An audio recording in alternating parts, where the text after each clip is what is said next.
Hello everyone. This evening I would like to talk about some properties of curvatures on the total manifold of a Riemannian submersion.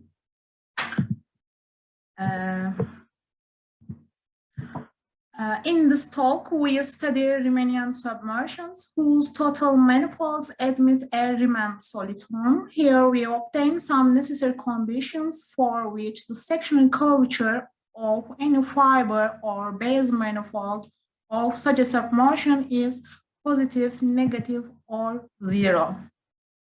Rigid solitons and Riemann solitons correspond to self-similar solutions of Ricci flow and Riemann flow, respectively, in 1982 by Hamilton. Ricci flow and Riemann flow are defined as here you see. Here we note that capital G is defined as here, which this product is Kucani-Nomizo product, and Ricci and R denote the Ricci tensor and Riemannian curvature tensor of G respectively. Let me hear some definitions. Let MG be a smooth manifold with Riemannian metric G and non-zero vector field Xi is set to define a Riemann soliton if there exists a real constant lambda which satisfies this equality 1. Here, G is equal to this product. L Xi denotes the lead derivative in the direction of the vector field Xi. R is the Riemannian curvature tensor. Lambda is a smooth function on M. Then we call a couple of Xi lambda is an almost Riemann soliton. Moreover, if Xi is a gradient vector field, then Xi lambda is called a gradient almost Riemann soliton. And a soliton is defined by Xi lambda is said to be a shrinking, steady, or expanding according to lambda is a positive, zero, or negative respectively.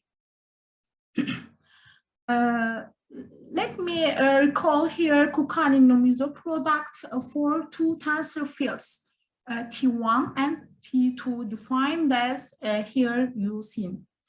Here, X, Y, Z, and omega are the vector fields on M.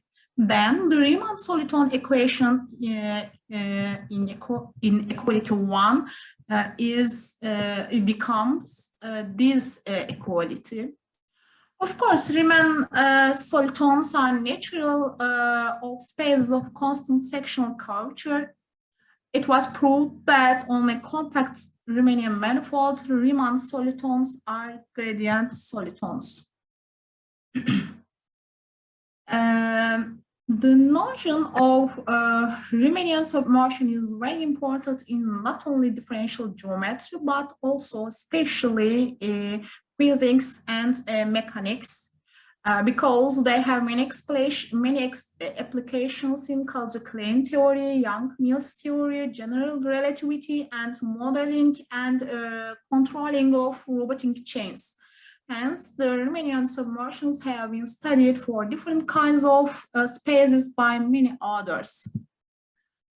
Let me hear some basic notations about Riemannian submersions. Let pi from M to be a submersion between two Riemannian manifolds, and let R equals to M minus and denotes the dimension of any closed fiber. For any P in M, putting Vp equals to kernel of pi star, and we get an integrable distribution V, which is called the vertical distribution. And let H be the horizontal distribution, which means H is orthogonal distribution of V. That is, we have this equality. Here we recall the definition of Riemannian submersion. A map pi between Riemannian manifolds from M to B is called a Riemannian submersion if pi has a maximal rank and the differential pi star preserves the length of the horizontal vector fields at each point of M. This proposition is important for submersions. Let pi from M to be a Riemannian submersion. If x, y are the basic vector fields pi related to x prime, y prime, we have these four properties. Here we note that nabla and nabla prime denote the Levi-Civita connections of the total space and base space respectively. Also, we recall the definition of fundamental tensor fields, which are denoted by T and A, and defined by here, as you've seen. Also, we note that H and V are the projection of horizontal distribution and vertical distribution respectively. The fundamental tensor fields T and A on M satisfy the equalities 2 and 3. Here, E, F, G are any vector fields on M, and V and omega are the vertical vector fields. Of course, the vanishing of the tensor fields T or A has some geometric meanings. For instance, if the tensor A vanishes identically on M, the horizontal distribution H is integrable. And similarly, if the tensor field T vanishes identically, which means any fibers of pi is a totally geodesic submanifold of M. And using the fundamental tensor fields T and A, we have these four equalities. On the other hand, we have the mean curvature vector field H on any fibers of pi, which is given by equality 8.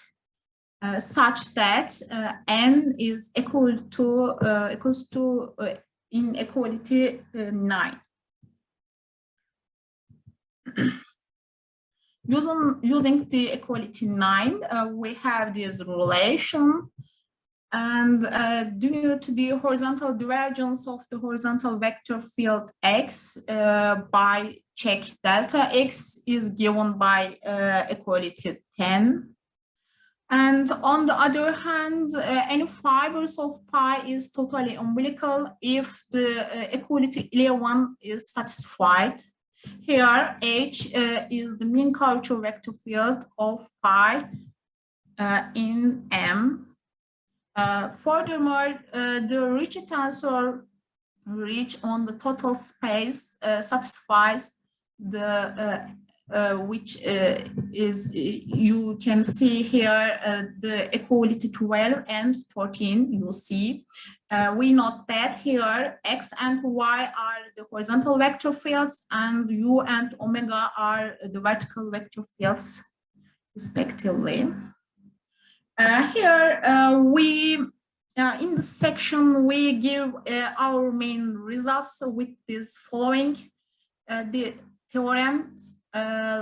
This theorem says let pi from M1 to M2 be a Riemannian submersion with totally umbilical fibers such that the total space M1 admits a Riemann soliton with horizontal potential field psi. Then the sectional curvature K hat on any fiber of pi is given by the equality 14. Here, H denotes the mean curvature vector field, and U and V are the vertical vector fields. Here you can see the proof of the theorem. Here we use the Polanyi-Nomizo products and some relations about Riemannian submersion. Of course, we do all calculations for the vertical vector fields because we need to obtain some relations, some results about for any fiber, and you can see here. In particular case, if the Riemannian submersion pi has the minimal fibers in the last theorem, we obtain this following corollary. Let pi from M1 to M2 be a Riemannian submersion with minimal fibers, such that the total space M1 admits a Riemann soliton with horizontal potential field psi. Then any fiber of pi has positive sectional curvature if and only if the Riemann soliton is expanding. If any fiber of pi is flat, if and only if the Riemann soliton is steady. Any fiber of pi has negative sectional curvature if and only if the Riemann soliton is shrinking. The next theorem says, let pi from M1 to M2 be a Riemannian submersion with totally umbilical fibers, and the vertical vector field psi be a concurrent vector field on the total space. If the total space M1 admits a Riemann soliton with potential field psi, then the sectional curvature of any fiber of P is given by equality 20. Here we give the proof of theorem.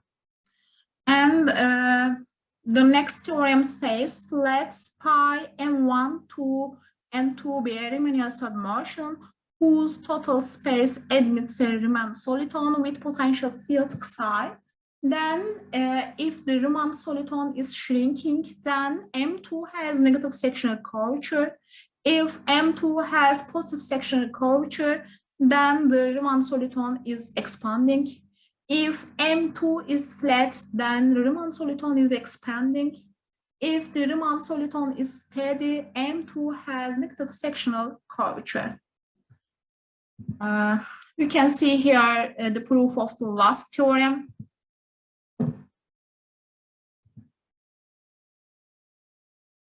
We study here for the horizontal vector fields, and you can see here our references which are used. Thank you. Thank you so much for your valuable talk, Professor Meriç.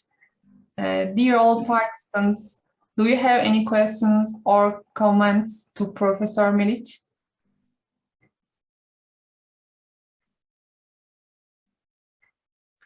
If you have any question or comment, please use the question and answer section. Okay, it seems that there is no question, and I would like to thank you once again, Professor Meriç, for your contributions. Thank you very much. Could you please stop your... Yeah, okay. Thank you.